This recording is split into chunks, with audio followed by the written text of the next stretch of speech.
Voilà, sur ce, je vous souhaite mes meilleurs vœux. Que Dieu vous bénisse, que Dieu vous comble, que Dieu vous aide à progresser spirituellement et aussi qu'il vous garde physiquement, que vous puissiez vivre d'autres choses avec Dieu. Parce que Dieu est un Dieu vivant. C'est pas un Dieu mort. On vient pas chercher juste dire on remplit une chaise, on prend la place et on fait nos petits actes du dimanche. Mais si on vient là, c'est parce qu'on veut écouter Dieu et on veut aller plus loin avec lui. On veut vivre d'autres choses. Amen. Alors, j'espère que vous avez pris vos résolutions cette année. Est-ce que vous en avez pris? Je sais pas. Il y en a beaucoup qui disent que moi j'ai pris la résolution de ne pas prendre de résolution, comme ça ils sont sûrs de les tenir. Mais il est bon parfois de prendre des résolutions, de dire voilà, cette nouvelle année, je veux vivre autre chose. Alors souvent on prend des résolutions qui sont, on pense charnel, on dit je vais faire du sport, je vais manger mieux, je vais trouver peut-être un autre travail où je vais plus m'épanouir, aller de l'avant. Mais il y a aussi des résolutions pour certains qui prennent, c'est des résolutions spirituelles où ils disent voilà, je veux me rapprocher plus de Dieu, je veux étudier plus la parole de Dieu, je veux comprendre un peu plus ce que Dieu est. Et ça, forcément, ce sont des bonnes résolutions. Après, il faut les tenir, il faut les maintenir ces résolutions. Il faut dire voilà, Seigneur, moi je veux aller de l'avant avec toi, donc forcément, aide-moi à accomplir ces résolutions. Parce que finalement, sans Dieu, on ne peut pas les tenir, ces résolutions spirituelles. On a besoin de lui, on a besoin d'être dépendant, comme Franck vous l'a dit dimanche dernier, d'être dépendant de Dieu. Prendre plus de temps dans sa présence. Donc, effectivement, pour 2025, il est bon de prendre des résolutions. Et cette semaine, je réfléchissais, du coup, je me suis mis devant Dieu, et puis il y a cette pensée qui m'est venue vraiment à l'esprit en disant que, voilà, il y a beaucoup qui prennent des résolutions, mais est-ce que on établit vraiment de vraies résolutions avec Dieu? Est-ce qu'on a vraiment des vrais défis avec Dieu? Et je parle pas de défier Dieu, je parle bien d'avoir des défis pour nous, pour marcher avec Dieu, pour aller plus loin avec lui. Je suis pas en train de vous dire qu'il faut défier Dieu. C'est pas cela. C'est bien dire de trouver des défis pour dire Seigneur, je veux aller plus loin avec toi. Et c'est ce qu'on va voir aujourd'hui ensemble. Donc oui, effectivement, je vais un peu vous mettre au défi aussi, mes frères et sœurs. Un peu vous mettre au défi parce qu'il est bon, parfois, de se mettre au défi pour progresser. Tout d'abord, j'avais lu ce texte dans Genèse chapitre 12, au verset 1. On va lire jusqu'au verset 4. Alors moi, je suis en version Summer. C'est quand Dieu va se révéler à Abraham. Genèse 12, verset 1 à 4. On va attendre que ça s'affiche en même temps, pour ceux qui n'ont pas leur Bible. Voilà. Merci, Étienne. L'Éternel dit à Abraham, va, quitte ton pays, ta famille et la maison de ton père pour te rendre dans le pays que je t'indiquerai. Je ferai de toi l'ancêtre d'un grand peuple, je te bénirai, je ferai de toi un personnage renommé et tu deviendras une source de bénédiction pour d'autres. Je bénirai ceux qui te béniront et je maudirai ceux qui t'outrageront. Toutes les familles de la terre seront bénies à travers toi. Abraham partit comme l'Éternel le lui avait demandé. Et Lot s'en alla avec lui. Abraham avait 75 ans quand il quitta Haran. Amen, on s'arrête là. C'est un sacré défi pour Abraham. Un sacré défi que là Dieu lui donne en disant, voilà, quitte ta patrie, quitte ta famille, quitte ton père et va sur cette terre que je t'indique. Parce que là est la bénédiction pour toi. Que va faire Abraham? Oh Seigneur, c'est beaucoup que tu me demandes. Tu me demandes beaucoup de là. J'ai tout construit ici, Seigneur. J'ai toute ma vie. Pourquoi je vais quitter? Est-ce qu'Abraham a répondu comme ça? Non. Et s'il a fait? Abraham partit comme l'Éternel le lui avait demandé. On revient à ce que je vous disais tout à l'heure, comme Franck aussi vous le partagez. Est-ce qu'on est prêt à obéir à Dieu? Malgré les défis que Dieu parfois nous met dans nos vies. Est-ce qu'on est prêt à dire, Seigneur, voilà, qu'importe le prix ce que je vais payer, Seigneur, je vais aller là où tu me dis d'aller. Je vais aller là où tu m'attends. Je vais faire ce que tu me demandes, Seigneur. On observe une chose, c'est qu'Abraham, il va pas quitter comme ça, il va pas décider de quitter comme ça, c'est Dieu qui se révèle à lui, c'est Dieu qui lui met ce défi un peu, on va dire défi, hein. C'est Dieu qui lui met ce défi et puis il va s'appuyer sur la promesse de Dieu. On l'a lu, sa promesse. Dieu va lui donner une promesse quand même. Il va pas partir comme ça. Je ferai de toi l'ancêtre d'un grand peuple.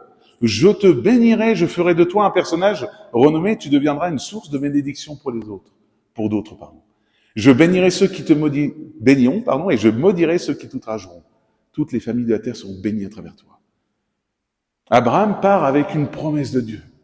Il part avec cette promesse dans son cœur en disant, voilà, je m'appuie sur cette promesse, je sais que Dieu m'a promis qu'il allait me bénir si je lui obéissais, si j'écoutais sa voix, si je me mettais en route pour accomplir ce défi qui est devant moi. Dieu va me bénir.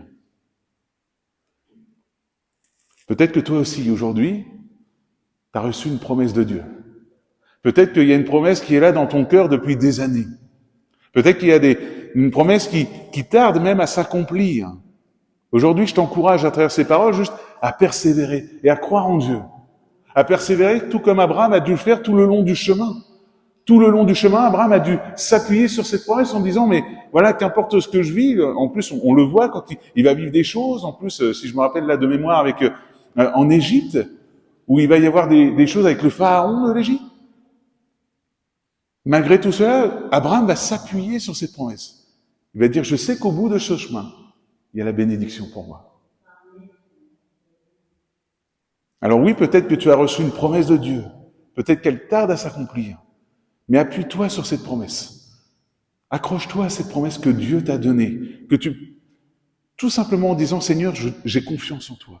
Tu es le Dieu qui accomplit les promesses. Tu es le Dieu qui tient ses promesses parce que tu es un Dieu fidèle. Tu es un Dieu fidèle. Toi, tu ne changes pas. Même quand je suis infidèle, toi, tu demeures fidèle. On voit aussi un autre personnage qui a relevé aussi un défi. Et là, c'était un défi de taille. David a relevé le défi contre Goliath. Si vous vous rappelez un peu de l'histoire, il y avait toute l'armée qui était là, cette armée d'Israël, complètement paralysée par ce champion des Philistins qui sortait. Ce champion sortait tous les matins et insultait Dieu, insultait l'armée, et puis il attendait tout simplement que quelqu'un vienne, un autre champion, pour pouvoir le battre. Et ils étaient paralysés. Et David, quand il va arriver, lui, ce jeune David, il va arriver, pour juste apporter des vivres à ses frères. Son but, c'était rien d'autre. C'était apporter des vivres à ses frères et pouvoir avoir des nouvelles de ses frères pour les apporter à son père ensuite. Mais voilà qu'il va arriver, et il va entendre, il va voir cette armée paralysée, et il va entendre ce champion insulter son Dieu. Et là, il va le prendre comme un défi. Là, il va dire, moi, j'irai. Et j'irai le battre avec l'aide de Dieu. On va le lire ensemble. 1 Samuel 17, verset 37. Voilà ce que David va répondre à Saül, parce que Saül va le convoquer quand il va entendre que David veut aller le battre. Saül va le convoquer, il va même vouloir lui donner son armure, mais ça va pas y aller. David va tout simplement lui répondre, alors que Saül est en train de lui dire, mais toi, tu es jeune, tu n'as pas d'expérience. Lui, il a plusieurs années d'expérience. En gros, tu vas te faire avoir. Mais voilà, David, il va rajouter ça. Puis David ajouta, l'Éternel qui m'a délivré de la griffe du lion et de l'ours me délivrera aussi de ce Philistin. Finalement, Saül dit à David, vas-y donc, et que l'Éternel soit avec toi. Un peu plus loin, au verset 45, là, David se met devant le Philistin, il se met devant Goliath.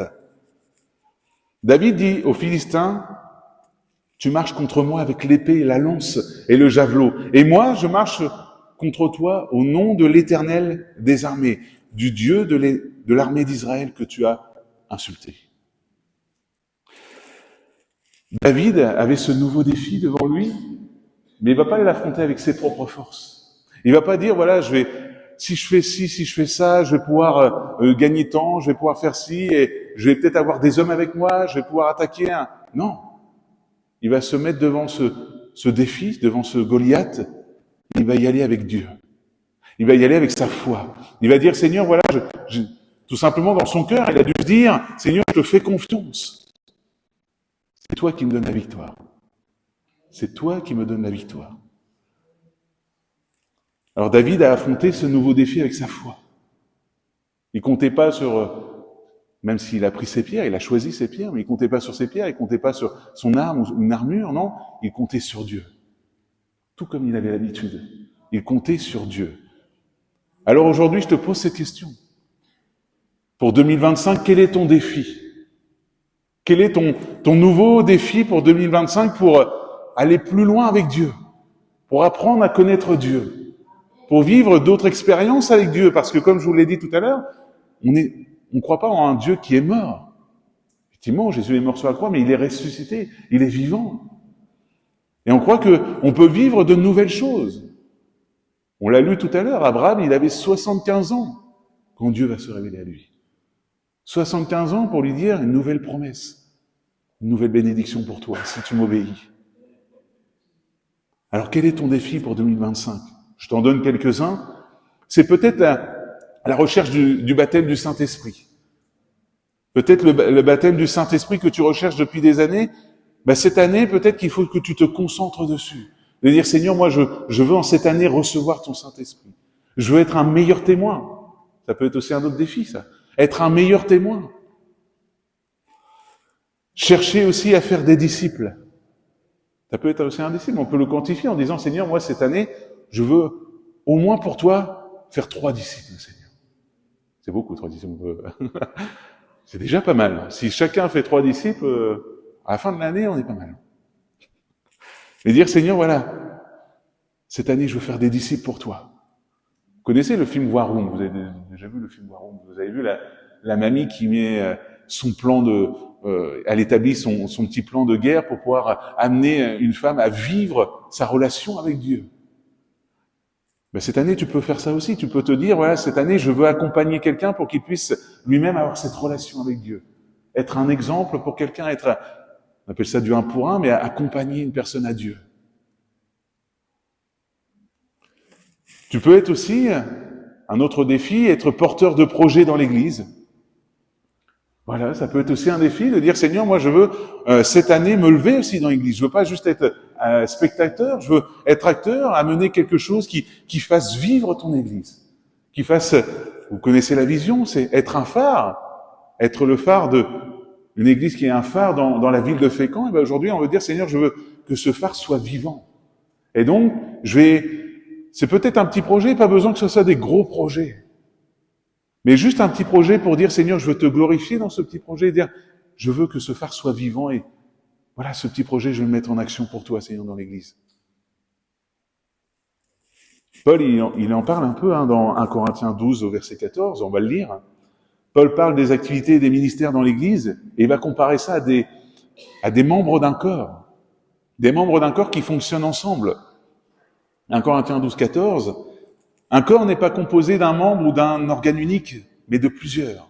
Si le pied disait, puisque je ne suis pas une main, je ne fais pas partie du corps, n'en ferait-il pas partie pour autant? Et si l'oreille se mettait à dire, puisque je ne suis pas un œil, je ne fais pas partie du corps, cesserait-elle d'en faire partie pour autant? Si tout le corps était un œil, comment ce corps entendrait-il? Et si tout le corps se réduisait à une oreille, où serait l'odorat? Dieu a disposé chaque organe dans le corps, chacun avec sa particularité, comme il l'a trouvé bon. Car s'il n'y avait en tout et pour tout qu'un seul organe, serait-ce un corps? En fait, les organes sont nombreux, mais ils forment ensemble un seul corps. C'est pourquoi l'œil ne saurait dire à la main, je n'ai pas besoin de toi, ni la tête aux pieds, je peux très bien me passer de vous. Au contraire, les parties du corps qui nous paraissent insignifiantes sont particulièrement nécessaires. Amen. Dans l'Église, il y a les ministères dont, effectivement, il y a le pasteur, mais le pasteur ne peut pas tout faire. Les anciens ne peuvent pas tout faire. Et il y a aussi, ce qui est important, comme je vous l'ai dit, des projets, des activités que les frères et sœurs tiennent avec leur cœur, qui est très important, parce que c'est cela qui fait passer l'Église pour un corps entier. Et c'est ce corps qui glorifie Dieu. C'est quand on marche ensemble, voilà, en faisant, voilà, chacun dans son service pour Dieu, on fasse vivre l'Église. Si on attend du pasteur, du leader ou des anciens que ce soit eux qui fassent tout, vous allez les épuiser. Vous allez les épuiser. Chacun a ce défi à se lever pour Dieu dans l'Église. Chacun a ce défi de servir Dieu. On est tous appelés à servir Dieu. Hein. On est tous appelés à être des témoins pour Dieu, pour Jésus, appelés à partager notre témoignage, mais aussi à faire vivre cette Église. Et cette Église, voilà, qu'importe peut-être ton projet que tu as à cœur, peut-être que tu as même tendance à souligner tous les problèmes qu'a ton Église. Ça, on les trouve facilement, les problèmes. Hein, ça, je pense. Et ben justement, si tu trouves un problème qui, pour toi, te semble lourd pour le cœur, peut-être qu'il est temps que tu te lèves pour régler ce problème. Pour régler ce problème afin de pouvoir servir Dieu à travers cela. S'il est facile de tomber dans la critique, il est facile de critiquer les anciens ou le pasteur même, de dire voilà, il y a tel ou tel dans l'église, mais il fait rien. Il y a ça qui avance pas. Et il est peut-être temps aussi qu'à travers ça, Dieu te dit, mais toi aussi, lève-toi. Toi aussi, tu peux faire des choses. Dieu se sert pas que du pasteur. Dieu se sert de toute son Église. De chaque personne de son Église. Effectivement, comme je vous l'ai dit, il y a besoin de personnes qui portent des projets, qui répondent à des problèmes dans l'Église. Et peut-être que c'est ton défi en 2025. C'est ton défi peut-être de dire, Seigneur, je veux me lever, je veux faire ça dans ton Église. Je veux pouvoir apporter quelque chose pour rendre ton Église plus vivante, Seigneur. Peut-être que ton défi aussi en 2025, c'est de te réconcilier avec certaines personnes. Certaines personnes de ta famille, certaines personnes de ton entourage, de tes amis, de tes collègues. Te réconcilier peut-être pour qu'il y ait un pardon, pour qu'il y ait une guérison. Alors, je te pose juste cette question et j'attends pas de réponse, je te laisse te mettre devant Dieu pour ça, mais quel est ton défi pour 2025? Quels sont peut-être même, je dis défis, mais peut-être certains préfèrent parler d'objectifs. Quel est ton objectif pour 2025, pour cette nouvelle année? Parce qu'il faut savoir que quand on commence à faire des défis, quand on commence à dire, Seigneur, moi je veux relever tel ou tel défi avec toi, il y en a un autre qui est là et qui écoute aussi. C'est l'ennemi, Satan, l'ennemi de nos âmes, qui est là justement pour vous empêcher de vivre les bénédictions. Il va essayer en tout cas de vous empêcher de vivre les pleines bénédictions de Dieu. Il va essayer de vous empêcher d'avoir une nouvelle révélation de Dieu. Parce que comme je vous l'ai déjà apporté, quand on commence à vivre, quand on a une vraie relation avec Dieu, on a cette nouvelle connaissance de Dieu. On a une connaissance de Dieu qui est vivant, un Dieu qui agit, un Dieu qui nous montre qui il est. Et donc oui, effectivement, Satan va tout faire pour mettre des obstacles, pour nous empêcher d'avoir des nouvelles révélations de Dieu. Des bénédictions qui sont pour nous, mais Dieu attend qu'une seule chose, c'est qu'on se lève par la foi et qu'on saute ces obstacles. Il nous l'a prévenu, 1 Pierre chapitre 5 verset 8, voilà ce qu'il est dit. Faites preuve de modération et soyez vigilants. En tout cas, je suis en version Summer. Votre adversaire, le diable, rôde autour de vous comme un lion, rugissant, qui cherche quelqu'un à dévorer. Effectivement, mes frères et sœurs, le combat spirituel est réel. Il existe, il est là. Il ne faut pas croire qu'on est dans un monde de bisounours où ça y est, moi je vais pouvoir relever tous les défis que je veux. Non, Satan est là et tout ce qu'il veut, c'est vous empêcher de vivre toutes ces bénédictions avec Dieu. Il veut empêcher que cette vision du phare de Fécamp puisse être établie dans la ville de Fécamp. Il veut empêcher qu'il y ait des nouvelles âmes qui viennent dans cette église pour qu'ils puissent apprendre aussi à avoir cette relation avec Dieu. Et c'est là que Dieu compte sur vous. Dieu veut vous utiliser pour que vous puissiez sauter les obstacles avec lui et remporter la victoire en comptant sur lui. Parce que c'est Dieu qui nous donne la victoire. Donc oui, l'ennemi fera tout pour nous faire douter. L'ennemi fera tout pour nous faire douter, pour nous empêcher de vivre les bénédictions que Dieu a pour nous. Alors prenons conscience du combat. Ce combat, il se passe où? Il se passe notamment pour nous dans la prière. C'est dans la prière qu'on remporte les batailles. C'est dans la prière que l'on remporte tous les combats. Parce que quand on prie, on fait appel à Dieu. Au Dieu victorieux, au Dieu qui est tout-puissant. Dieu qui est au-dessus de toutes choses. Paul va rappeler ça à l'église de Corinthe. 2 Corinthiens chapitre 10 verset 3. Il va rappeler les armes spirituelles que nous avons. 2 Corinthiens 10:3. Sans doute, nous sommes des hommes et nous vivons comme tels, mais nous ne menons pas notre combat d'une manière purement humaine. Car les armes avec lesquelles nous combattons ne sont pas simplement humaines, elles tiennent leur puissance de Dieu, qui les rend capables de renverser les forteresses.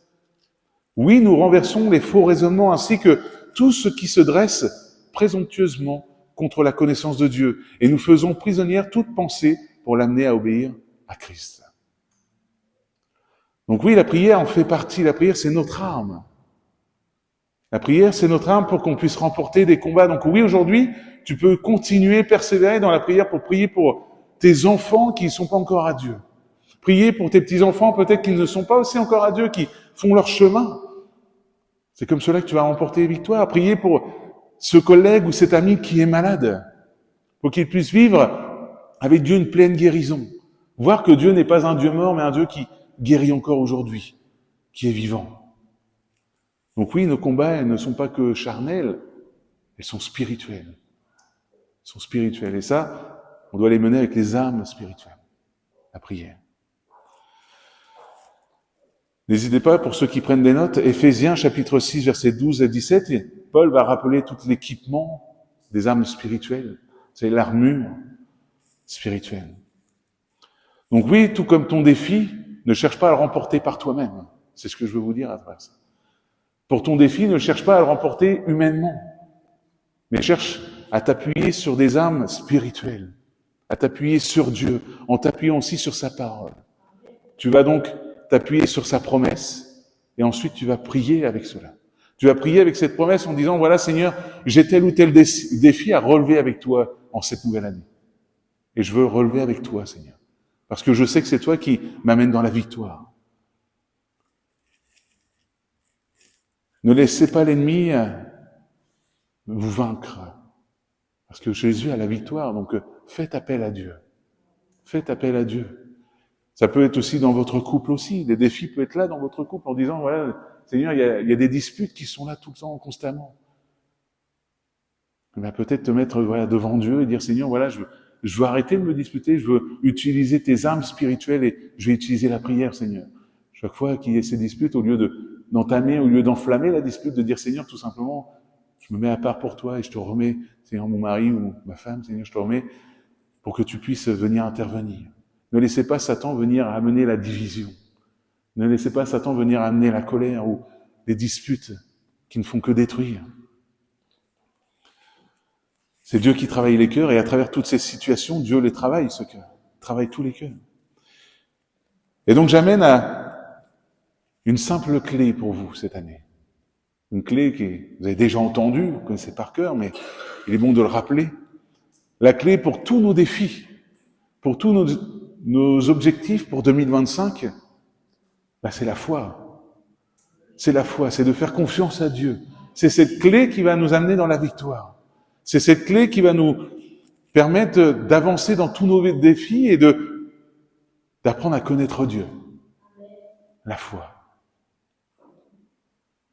Qu'importe le défi, tout comme on l'a vu avec Abraham, il a fait confiance à Dieu. C'est par la foi qu'Abraham a avancé et a saisi ses bénédictions.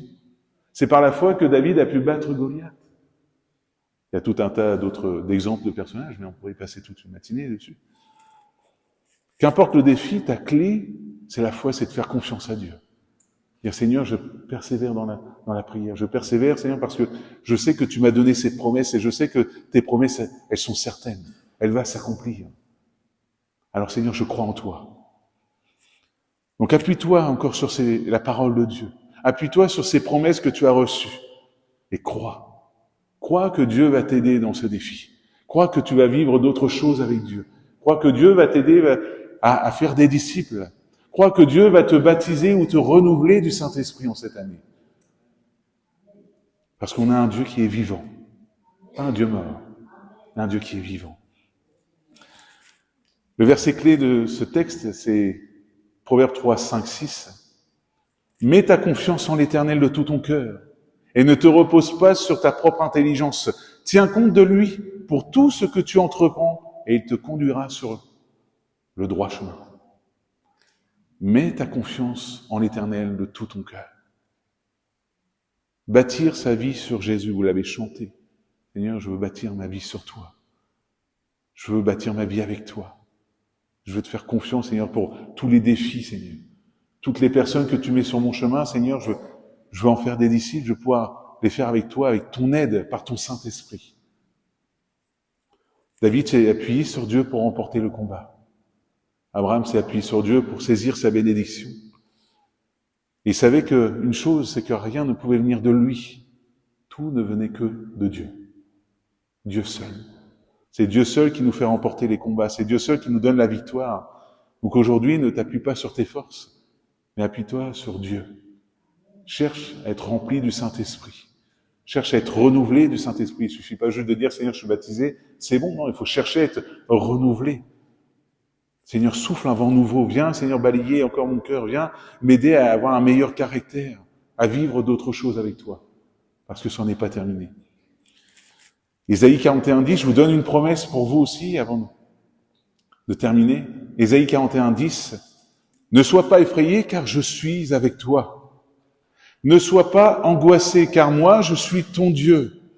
Je t'affermis, je viens à ton secours. Pour sûr, je te soutiens de mon bras droit qui fait justice. Alors je vous pose cette question qui a déjà été posée dans la Bible, mais si Dieu est pour nous, qui sera contre nous? Si Dieu est pour nous, qui sera contre nous? Malgré que Satan peut mettre des obstacles, nous on sait qu'on va sauter ces obstacles par la foi.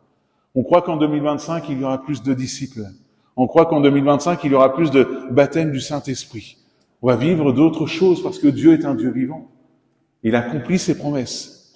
Et la promesse du Saint-Esprit en est une. Dieu nous a fait cette promesse et il nous donnera une puissance survenant sur nous pour faire de nous des témoins. Alors aujourd'hui, on saisit ces promesses. On dit, Seigneur, oui, en 2025, je veux relever des défis avec toi. Je veux aller plus loin avec toi. Je vous invite à vous engager à prendre ce défi aussi à cœur aujourd'hui de dire, Seigneur, voilà, en 2025, je veux prendre des nouveaux défis avec toi, peut-être même me lever dans ton église, je veux aller de l'avant avec toi, je veux vivre d'autres choses avec toi. Parce que tu es un Dieu vivant. Sans m'appuyer sur mes forces, mais en m'appuyant sur toi, Seigneur. Amen. On prie ensemble. Père éternel, merci pour ta parole. Merci parce que ta parole est pleine de promesses, Seigneur, des promesses qui sont, Seigneur, encore pour nous aujourd'hui. Et nous voulons saisir ces promesses, Seigneur. Nous voulons vivre, Seigneur, ces promesses. Nous voulons vivre d'autres bénédictions avec toi parce que, comme je l'ai dit tout à l'heure, Seigneur, tu n'es pas un Dieu mort, tu es un Dieu vivant. Un Dieu qui est capable encore d'agir aujourd'hui, un Dieu qui guérit, un Dieu qui relève, un Dieu qui encourage. Alors, Seigneur, s'il te plaît, Seigneur, je te remets l'église de Fécamp entre tes mains. Merci de poser ta main sur mes frères et sœurs, de venir par ton Saint-Esprit baptiser ou renouveler du Saint-Esprit. Pour qu'on puisse être en 2025 des meilleurs témoins. Pour qu'on puisse en 2025 relever d'autres défis avec toi, Père. Parce que tu es le Dieu qui nous aide, le Dieu qui nous donne la victoire. On compte sur toi seul. Sans toi, nous ne pouvons rien faire, oh Jésus. Alors merci de venir par ton Saint-Esprit prendre toute ta place dans nos cœurs, faire de nous ces témoins. Dans le nom de Jésus, pose ta main sur mes frères et sœurs. Viens les aider, Seigneur, à aller de l'avant avec toi. Pour qu'ils puissent saisir ces promesses dans ta parole. Merci, Père éternel, pour ta parole. Merci pour tes promesses. Merci pour les nouvelles choses que tu vas nous faire vivre en 2025 avec cette Église. Merci pour cette vision que tu as établie. Merci de nous aider à vivre cette vision et aller plus loin avec toi, Père. Dans le nom de Jésus. Amen.